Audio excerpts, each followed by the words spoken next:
नमस्कार, आर्या न्यूज देख रहे हैं आप और मैं आपके साथ अलका सिंह। बुलेटिन में आपका बहुत बहुत स्वागत है। रुक करते हैं खबरों का। संसद के विशेष सत्र के दौरान पीएम नरेंद्र मोदी ने अपने संबोधन में नए संसद में विकसित भारत का संकल्प दोहराने का संकल्प लेने की बात की। उन्होंने कहा कि आज नए संसद भवन में हम सब मिलकर नए भविष्य का श्री गणेश करने जा रहे हैं। आज हम यहाँ विकसित भारत का संकल्प दोहराने जा रहे हैं। फिर एक बार संकल्पबद्ध होना है और उसका परिपूर्ण करने के लिए जान से जुटने के इरादे से नए भवन की तरफ प्रस्थान कर रहे हैं। संसद के विशेष सत्र के दौरान प्रधानमंत्री नरेंद्र मोदी ने कहा कि आज भारत 5वीं अर्थव्यवस्था पर पहुंचा है, लेकिन पहले 3 के संकल्प के साथ आगे बढ़ रहा है। मैं जिस स्थान पर हूं उस जानकारी के आधार और विश्व के गणमान्य लोगों से बातचीत करता हूं, उस आधार पर कह रहा हूं कि दुनिया आश्वस्त है कि भारत टॉप 3 में पहुंच कर रहेगा। वरिष्ठ महानुभाव और 140 करोड़ देशवासियों के प्रतिनिधि, सभी माननीय सांसदगण, आपको और देशवासियों को गणेश चतुर्थी की अनेक अनेक शुभकामनाएं।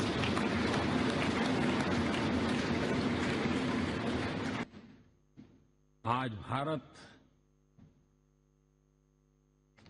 5वीं अर्थव्यवस्था पर पहुंचा है, लेकिन पहले 3 में पहुंचने के संकल्प के साथ बढ़ रहा है।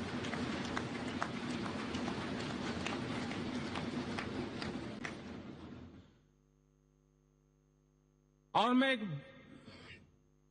जिस स्थान पर बैठा हूं, जो जानकारियां प्राप्त होती है, उसके आधार पर विश्व के गणमान्य लोगों से बातचीत करता हूं, उसके आधार पर मैं बड़े विश्वास से कह रहा हूं, हम में से कुछ लोगों की निराशा हो सकती है, लेकिन दुनिया आश्वस्त है कि भारत टॉप 3 में पहुंच के रहेगा।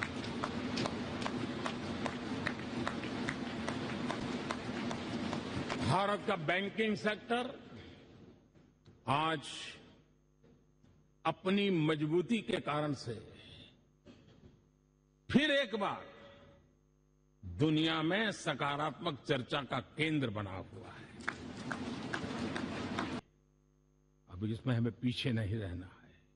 हमारे शिक्षा जगत को नई नेशनल एजुकेशन पॉलिसी मिली है, एक खुलापन है, सर्वस्वीकृत बनी है। उसके सहारे अब हमें चल पड़ना है और दुनिया के टॉप मोस्ट यूनिवर्सिटीज में, अभी जब G20 में विश्व के मेहमान आए तो मैंने नालंदा की एक तस्वीर रखी थी वहां, और जब मैं दुनिया को कहता था 1500 साल पहले मेरे देश में दुनिया की उत्तम से उत्तम यूनिवर्सिटी हुआ करती थी, तो उन सुनते ही रह जाते थे।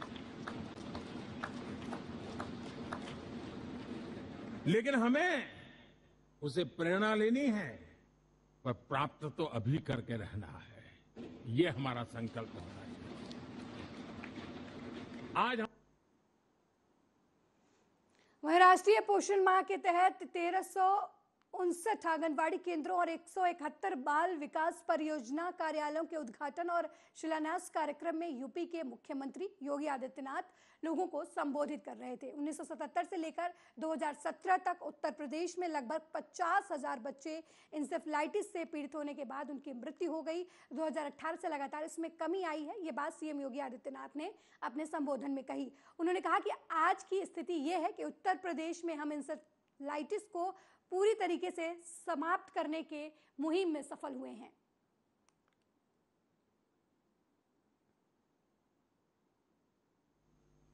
हम सब जानते हैं कि पोषण अभियान एक स्वस्थ भारत और एक समर्थ भारत की नींव रखता है। प्रधानमंत्री जी ने इसलिए कुपोषण के खिलाफ एक व्यापक अभियान प्रारंभ करने के लिए पूरे देश को प्रेरित किया। कुपोषण का दुष्परिणाम क्या होता है? मुझे याद है पूर्वी उत्तर प्रदेश में इंसेफ्लाइटिस से मौतें होती थी। और मौत भी 1 से लेकर के 15 वर्ष तक के बच्चों की होती थी। प्रतिवर्ष 1200-1500 मौत के आंकड़े पूरे प्रदेश भर से निकलते थे। जब प्रदेश सरकार ने केंद्र सरकार के साथ मिलकर के वहीं महिला आरक्षण बिल पर छत्तीसगढ़ सीएम भूपेश बघेल का बयान सामने आया है। सीएम भूपेश बघेल ने कहा कि अब इस पर चर्चा होगी कि किस तरीके से इसे लागू किया जाए। अभी करेंगे या 2027 के परिसीमन के बाद किया जाएगा। अभी तो जनगणना भी नहीं हुई है, तो परिसीमन किस आधार पर होगा, ये भी एक विषय है। लोकसभा में चर्चा होगी तो सब लोग अपनी बातें रखेंगे। तो बहुत सारे सवाल कैबिनेट ने क्लियर किया है, अब उसका अध्ययन करेंगे, अब उसमें चर्चा होगी किस प्रकार से लागू होगा। अभी करेंगे कि उसके बाद 2027 के परिसीमन के बाद होगा। अभी तो जनगणना नहीं हुआ है, तो परिसीमन किस आधार पे होगा, ये भी एक विषय है। तो बहुत सारे सवाल हैं। अभी अब लोकसभा में चर्चा होगी तो सब सदस्य लोग उसको बात रखेंगे। वहीं नए संसद भवन के पहले दिन बसपा प्रमुख मायावती ने प्रेस कॉन्फ्रेंस की और कहा कि पुराने संसद भवन की विदाई हो चुकी है, जिसे आसानी से भुलाया नहीं जा सकता। मुझे संसद के दोनों सदनों में जाने का मौका मिला है, जो मेरे लिए सौभाग्य की बात है। नए संसद की शुरुआत आज से की जा रही है, जिसका बीएसपी दिल से स्वागत करती है। और आज इस नए संसद भवन में महिला आरक्षण बिल पेश किया जाएगा, जिसके पक्ष में बीएसपी सहित कई पार्टियां अपना मत देंगी। बीएसपी ने महिला आरक्षण बिल को हमेशा समर्थन दिया है। इसके साथ साथ ये भी कहा कि महिलाओं को जो भी आरक्षण दिया जाता है, उनमें एससी, एसटी, ओबीसी वर्गों की महिलाओं का कोटा अलग से सुरक्षित करना चाहिए। अगर ऐसा नहीं हुआ तो इन वर्गों के साथ नाइंसाफी होगी। जैसा कि ये विदित है कि अब पुराने संसद भवन की विदाई हो चुकी है, जिसे आसानी से भुलाया नहीं जा सकता है।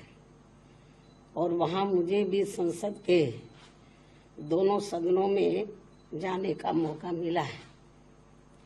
ये मेरे लिए सौभाग्य की भी बात है। तो वहीं दूसरी तरफ आज से वहाँ नवनिर्मित संसद भवन की भी शुरुआत की जा रही है, जिसका हमारी पार्टी दिल से स्वागत करती है। और आज इस नए संसद भवन में केंद्र सरकार द्वारा महिला आरक्षण बिल प्रस्तुत किया जाएगा। यह ऐसी मीडिया में काफी आम चर्चा है, जिसके पक्ष में बीएसपी सहित अधिकांश पार्टियां भी अपना मत देंगी, ऐसी भी पूरी संभावना है। अन्य पार्टियों के बारे में भी। ऐसी स्थिति में हमारी पार्टी को पूरी उम्मीद है कि चर्चा के बाद इस बार ये महिला आरक्षण बिल जरूर पास हो जाएगा, जो ये अभी तक लंबे अरसे से लटका हुआ था। और इस संदर्भ में मैंने अपनी पार्टी की ओर से एक बार नहीं बल्कि अनेकों बार संसद में ये कहा था कि हमारी पार्टी तो ये चाहती है कि देश की महिलाओं को लोकसभा व राज्य की विधानसभाओं में आरक्षण 33% देने की बजाय यदि उनके आबादी को भी ध्यान में रखकर 50% आरक्षण दिया जाता है, तो इसका भी हमारी पार्टी पूरे तय दिल से स्वागत करेगी। सरकार इसके बारे में भी जरूर सोच विचार करे। लेकिन इसके साथ साथ ये भी कहा था कि महिलाओं को जो भी आरक्षण दिया जाता है, तो उसमें से एससी, एसटी व ओबीसी वर्गों की महिलाओं का आरक्षण का कोटा अलग से सुनिश्चित किया जाना चाहिए। वहीं मुख्यमंत्री एकनाथ शिंदे ने गणेश चतुर्थी की सभी को शुभकामनाएं दी हैं। उन्होंने कहा कि मैं सभी को शुभकामनाएं देता हूं। आज महाराष्ट्र ही नहीं बल्कि देश भर के लिए बहुत बड़ा दिन है। कल मैं कश्मीर में था, वहां लाल चौक में गणेश उत्सव मनाया गया। हमारे किसानों की अच्छी खेती हो, देश के नागरिकों के जीवन में खुशी समृद्धि आए, यही कामना है। साथ ही महिला आरक्षण बिल को लेकर महाराष्ट्र के मुख्यमंत्री एकनाथ शिंदे ने कहा कि जो भी निर्णय होगा हम उसका स्वागत करेंगे।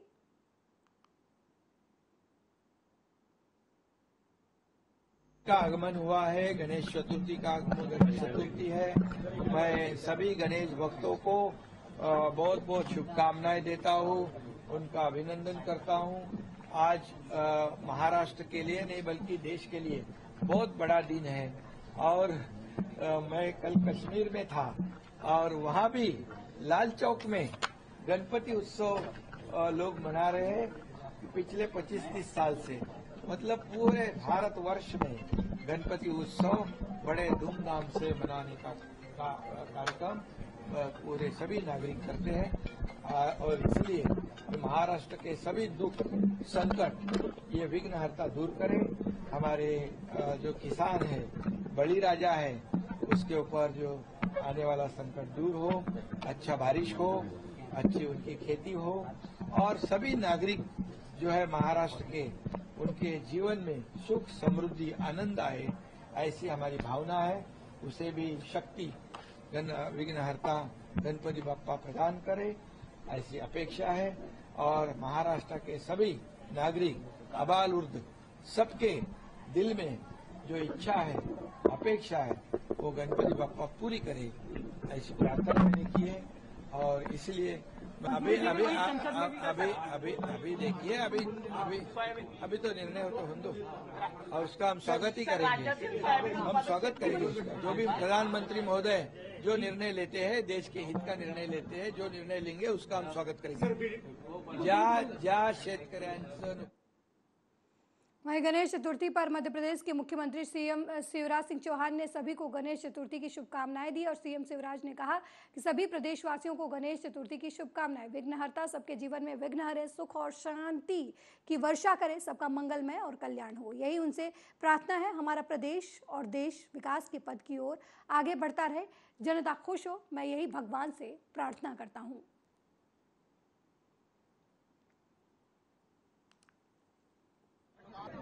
आज से गणेश जी विराजेंगे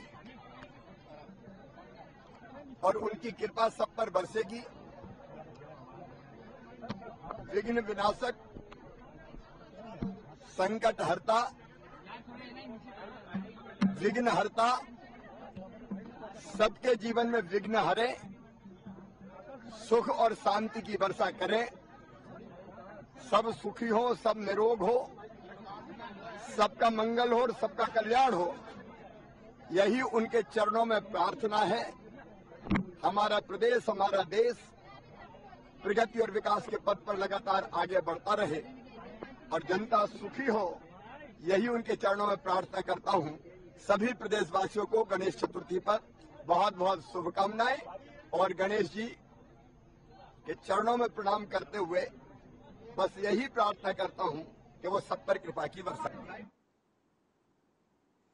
वहीं आगरा में बाह क्षेत्र के बड़ा गांव स्थित सरकारी जूनियर हाई स्कूल में एक शिक्षक के खिलाफ उत्पीड़न की शिकायत को लेकर नाबालिग छात्राएं अपने अभिभावकों के साथ एसडीएम कार्यालय पर पहुंची और एसडीएम को शिकायत में बताया कि शिक्षक उनसे अश्लील बातें कर गंदी हरकतें करते हैं। प्रार्थना पत्र देकर शिक्षक के खिलाफ कार्रवाई की मांग की। वहीं इस मामले में एसडीएम ने छात्राओं और अभिभावकों को शिक्षक के खिलाफ कार्रवाई का आश्वासन दिया।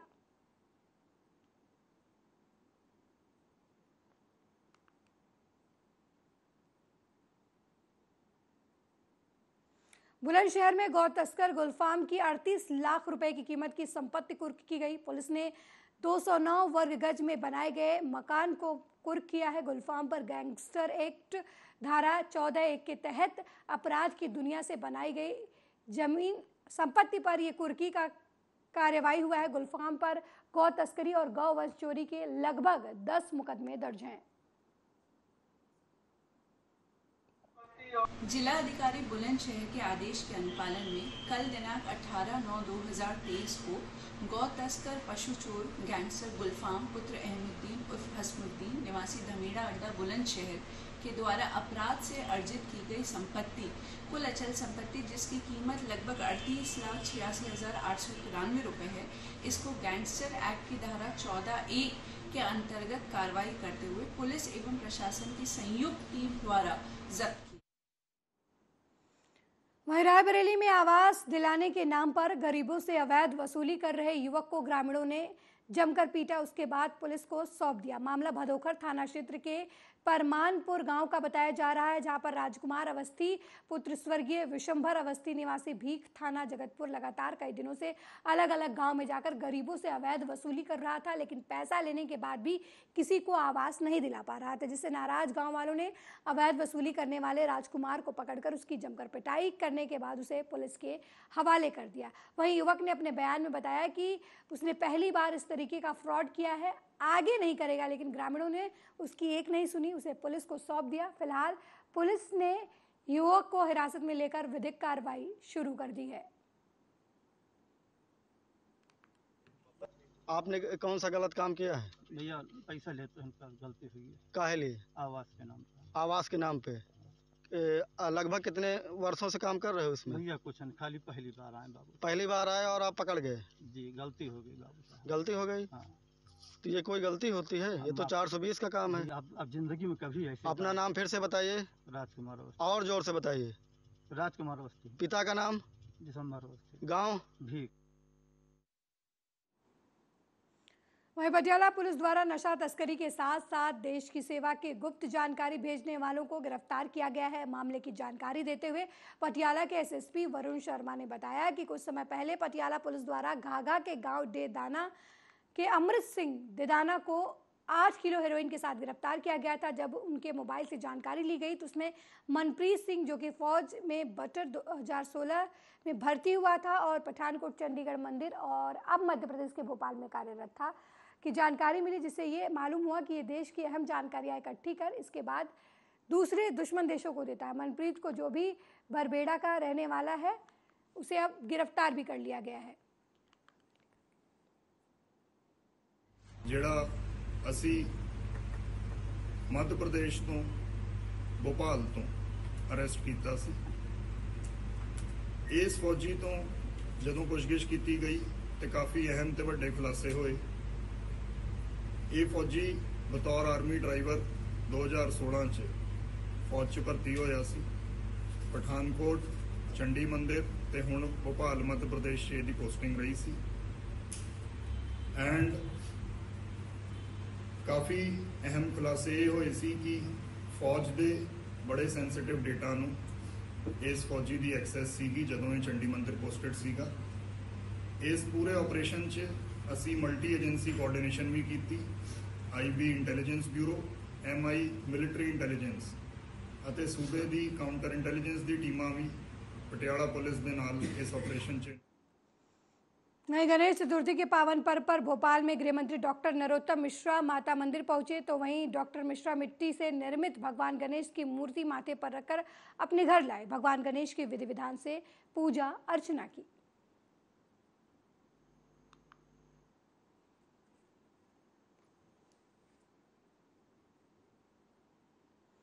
डीएम और सीएमओ के फर्जी हस्ताक्षर से जारी पत्र का जिला मजिस्ट्रेट ने संज्ञान लिया है। सीएमओ के द्वारा पत्र को फर्जी बताया गया। आरोपी के विरुद्ध थाना क्वारसी में दर्ज कराई गई एफआईआर अलीगढ़ में डीएम अलीगढ़ और सीएमओ अलीगढ़ के हस्ताक्षर हुए पत्र में जिले भर के चिकित्सकों में हड़कंप मच गया। पत्र के माध्यम से कुछ लोगों के द्वारा अवैध वसूली की बात सामने आ रही है, जिसको लेकर डीएम अलीगढ़ के द्वारा पूरे मामले को संज्ञान में लेते हुए सीएमओ अलीगढ़ को जांच कर कार्रवाई के आदेश दिए गए थे।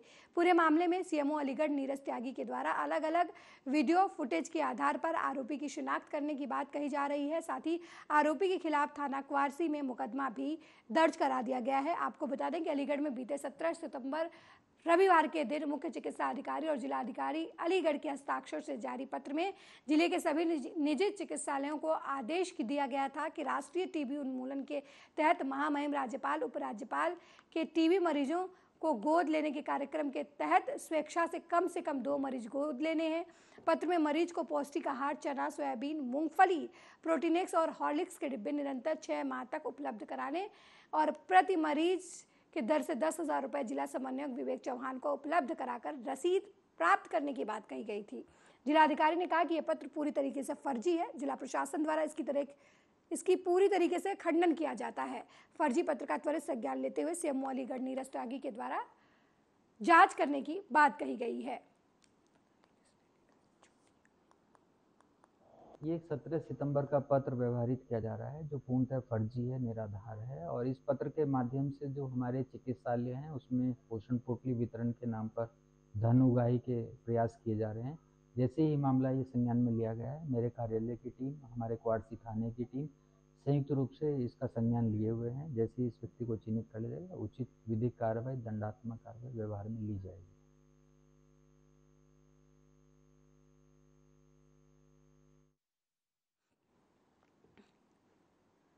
वहीं आज दिल्ली परिवहन निगम व्यवस्था में लगे हुए बस मार्शल मुख्यमंत्री अरविंद केजरीवाल के आवास पर धरना प्रदर्शन कर रहे थे।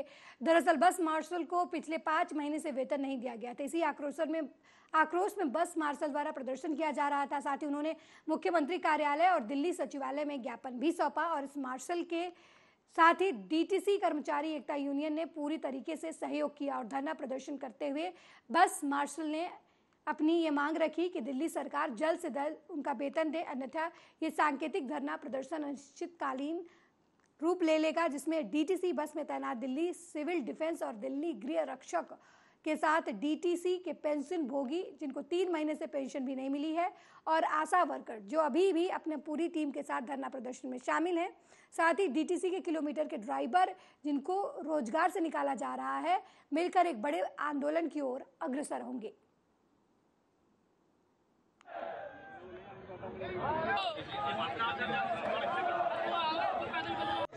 हैदर है और मैं यहाँ पर सीएम हाउस पे हम लोग आए हैं। बस मार्शल है हमारा यहाँ 4-5 महीने हो गए। हमें जो है झूठा आश्वासन दे रहे हैं ट्रांसफर के नाम पर और ना ही हमारी 4 महीने से सैलरी दी है और ट्रांसफर भी नहीं करे गए हैं। तो हम लोग चाहते हैं कि हमारे ट्रांसफर हो जाए जल्दी से और सैलरी भी हमारी 4 महीने की आ जाए। अभी हम यहाँ पर प्रोटेस्ट कर रहे हैं। तो हमारे सारे साथी यहाँ पर आए हुए हैं। 16,000 बस मार्शल हैं जो 4 महीने से परेशान है, इनकी सैलरी नहीं आई है और 600 कुछ मार्शल जिनका अभी ट्रांसफर भी नहीं हुआ है। मेरे साथ इस बुलेटिन में फिलहाल इतना ही। देश दुनिया की तमाम खबरों को देखने के लिए देखते रहिए आर्या न्यूज़। नमस्कार।